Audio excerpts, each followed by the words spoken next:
이렇게 채워주시면 됩니다. 그리고 마지막에 카푸치노의 포인트, 뾰족하게 좀 더 뾰족하게 슉. I got broads in Atlanta. Just to throw me in the family. Credit cards and the scammers. Getting no licks in the band. 오늘은 앞전에 배웠던 우유 스티밍 기초편 1편, 2편, 3편을 아마 보셨을 겁니다. 못 보신 분들은 먼저 기초편을 보고 오시면 좋을 것 같습니다. 기초편에서 배웠던 것들을 메뉴에 어떻게 적용시키는지에 대해서 배워볼 겁니다. 첫 번째로 배우실 건 공기주입만 가지고도 메뉴를 만들어낼 수가 있습니다. 바로 드라이 카푸치노를 만들 수가 있습니다. 드라이 카푸치노는 두 가지 스타일로 만들어 볼 수가 있습니다. 드라이 카푸치노를 어떻게 만드는지 먼저 보여드리겠습니다. 네, 여러분들이 쉽게 이해할 수 있도록 저는 피처를 손으로 잡고 하지 않겠습니다. 기본적으로 이 피처를 막 잡고 하지 않아도 우리가 다 스티밍을 할 수는 있습니다. 그렇기 때문에 스티밍은 너무 어렵게 생각은 안 하셔도 될 것 같다는 걸 저는 이런 식으로 이렇게 학생들한테 보여드리기도 합니다. 자, 일단 첫 번째 공기주입만 가지고 드라이 카푸치노를 만들어 보겠습니다. 드라이 카푸치노 스티밍은 정말 공기주입만 하시면 돼요. 롤링 이런 거 필요 없고요. 첫 번째 배우실 때 공기주입도 그 양 조절이 있었잖아요. 그래서 공기를 많이 풍성하게 놓으시면 돼요. 자, 손을 대지 않을게요. 손을 대지 않고 대신에 스팀봉은 움직여야겠죠. 왜냐하면 공기주입을 하게 되면 우유가 증량이 되고, 증량이 되게 되면 스팀봉이 잠기겠죠. 잠긴다는 거는 공기가 더 이상 들어가지 않는 겁니다. 그러면 그때 저희는 어떻게 해야 되죠? 그렇죠? 스팀봉을 계속 꺼내 주셔야 됩니다.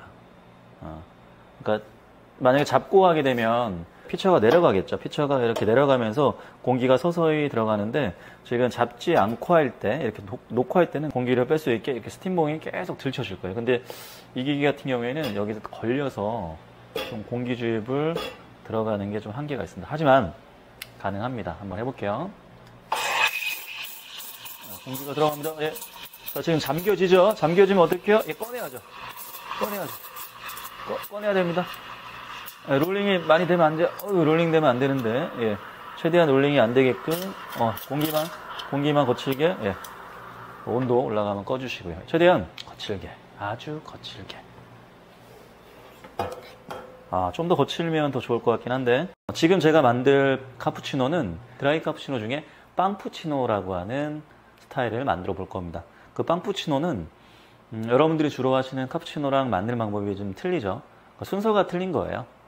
순서가 기존에 여러분들 하신 방식은 우유를 먼저 따라줄 텐데, 빵푸치노 같은 경우에는 거품, 이 위에 드라이한 거품을 먼저 안에 넣어줄 겁니다.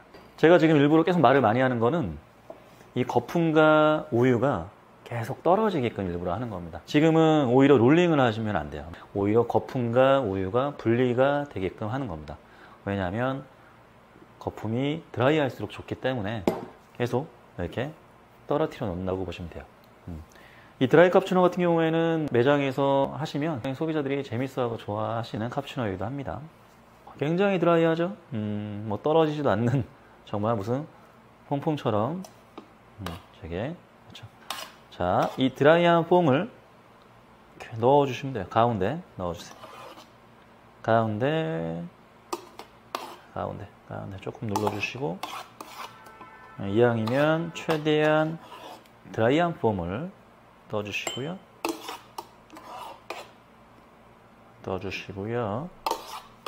최대한 드라이한 거친 거품들을 넣어주세요.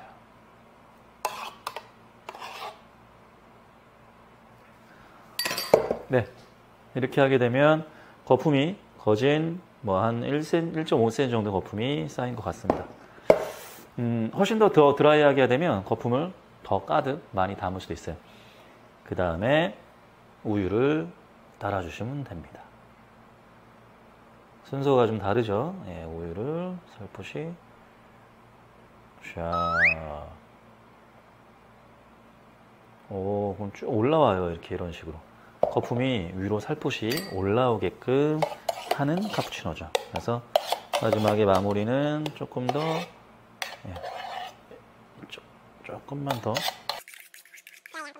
슉. 됐습니다. 굉장히 재밌는 카푸치노가 만들어졌죠. 여기서 마무리는 계피가루를 살포시 뿌려줘서 마무리하시면 됩니다.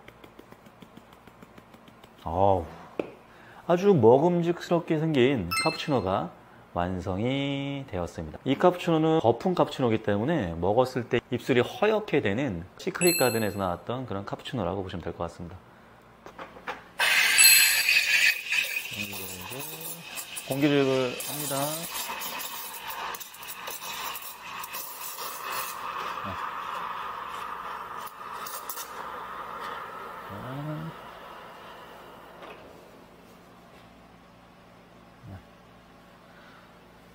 비슷하게 드라이 포밍을 냈습니다. 하지만 만드는 방법에 따라서 이 카푸치노를 다르게 표현할 수 있기 때문에 여러분들도 두 가지 방법을 다 응용해서 사용하시면 좋을 것 같습니다. 이 방법은 아마 여러분들이 제일 많이 사용하고 가장 쉬운 카푸치노를 만드는 방법입니다. 아까는 거품을 먼저 따라줬는데 지금은 우유를 먼저 부어주겠습니다. 우유를 부어줄 때는 살짝 크림도 살짝 이렇게 넣어주면서 크레마충을 좀 두껍게 하는 것도 요령이거든요. 우유의 양은 사실 뭐 정해진 건 없습니다. 우유의 양을 얼마나 붓는 거는 정해진 건 없고 일반적으로 한 80% 정도를 우유를 따라주고 20%를 거품을 채워준다고 보시면 되고요. 뭐 거품을 많이 좋아하는 고객들 같은 경우에는 뭐 거품을 많이 넣어주면 되겠죠. 네. 그 다음에 거품이 좀 부드러운 거품을 얹어주고 싶으면 아래에 있는 우유와 거품을 이렇게 섞어주시면 돼요. 그럼 굉장히 소프트해지거든요. 자, 이 상태에서 거품을 가운데 올려주는 겁니다. 이렇게. 샤. 이렇게 올려주면 되는 거고요.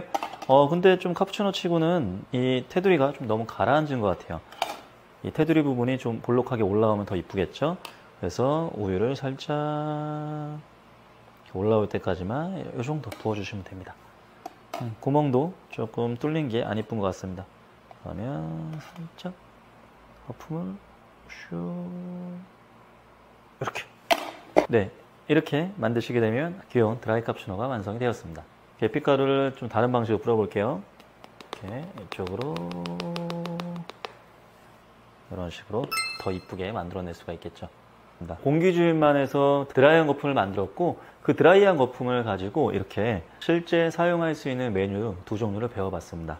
여러분들도 한번 이 빵푸치노 스타일도 한번 해보시고요. 그다음 일반적인 드라이 카푸치노 스타일도 한번 해서 카페에서 적용시킬 수도 있고 집에서도 커피를 드실 때 이렇게 만들어서 드시면 훨씬 더 재미있고 맛있게 드실 수 있을 것 같습니다.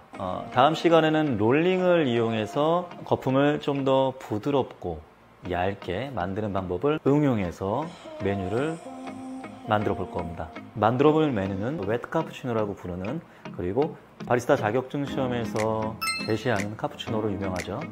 그 소프트 카푸치노와 그리고 공기주입 양 조절을 통해서 공기를 최대한 적게 넣고 롤링을 하게 되면 바로 라떼 스티밍을 만들어낼 수가 있죠. 그 라떼 스티밍을 가지고 라떼 아트 메뉴도 배워보도록 하겠습니다.